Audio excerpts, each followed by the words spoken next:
Ever feel like your brain is full, but somehow you still can't remember what you had for breakfast? Congratulations! You may have a serious case of brain rot. You opened your phone to watch one short video. 5 hours later, you now know how penguins propose, why Roman toilets were dangerous, and what a hamster looks like wearing sunglasses. But you still haven't done your homework. And brain rot does not mean your brain is literally rotting. So relax. You don't need a doctor with a shovel. It describes the mentally exhausted, unfocused feeling caused by consuming too much low-quality. The main suspect is infinite scrolling. There is no final page, no finish line, and apparently no adult supervision. And once your brain gets used to constant entertainment, socially slow. You try to study, but after reading half a sentence, your brain demands a commercial break. You suddenly remember that you must check your messages, even though nobody has messaged you. There is a reason your phone feels more exciting than everything else. Every new video gives your brain a quick reward, a joke, a surprise, a new face, a new sound. Your brain begins expecting entertainment every few seconds. Basically, you have trained your attention. After watching hundreds of 15-second videos, reading a full page feels like climbing Mount Everest in slippers while carrying a printer. And losing focus is only the opening act. You walk into a room and forget why you went there. You search for your phone while holding your phone. You open a new tab and stare at it like it betrayed your family. Constant overstimulation. First, stop depending on willpower.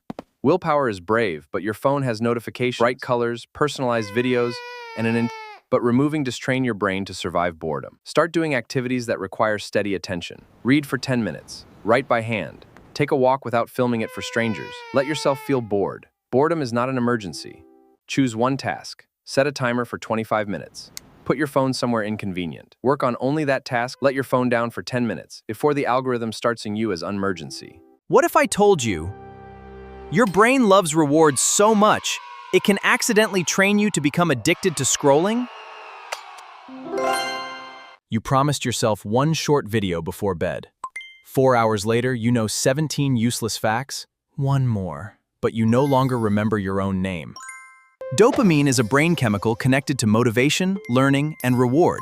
It is not evil, but your brain loves it like a tiny king, and short videos discovered how to make them fall again and again. Every swipe is a mystery. Maybe the next video is boring, or maybe it is the funniest thing you have ever seen. That unpredictability keeps your finger pulling the lever. One more! But after constant quick rewards, slower activities can feel empty.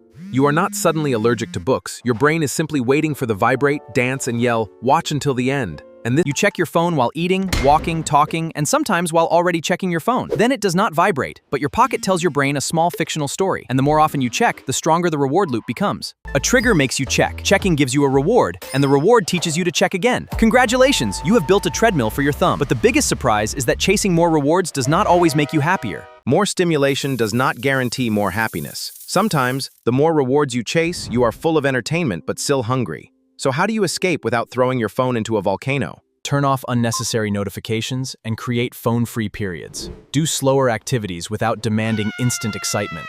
At first, your brain will and once your brain learns to tolerate. Dopamine is not the enemy, quicker goals. Your brain does not need endless stimulation. It needs balance, encouraged to be bored. Dopamine is not the enemy, quicker goals. Your brain does not need endless stimulation. It needs balance, encouraged to be bored. You think you own your phone? What if your phone has actually been raising you this whole time? You said you'd start in 5 minutes. Your brain heard, "Tomorrow sounds even better." But why does your brain keep making the same promise over and over? Procrastination isn't laziness. It's your brain choosing comfort over discomfort. And comfort is incredibly persuasive. But comfort has a sneaky trick. Your brain says, just one quick thing first. 3 hours later, you've become the world's greatest professional procrastinator. And the longer you wait, the scarier the task becomes. Do tomorrow! The task didn't actually change. Yesterday, you had plenty of time. Today, you suddenly become an Olympic speed worker. Good enough! Sometimes you don't procrastinate because you're lazy, because you're afraid it won't be perfect. So how do you beat a brain that always wants comfort? Just begin!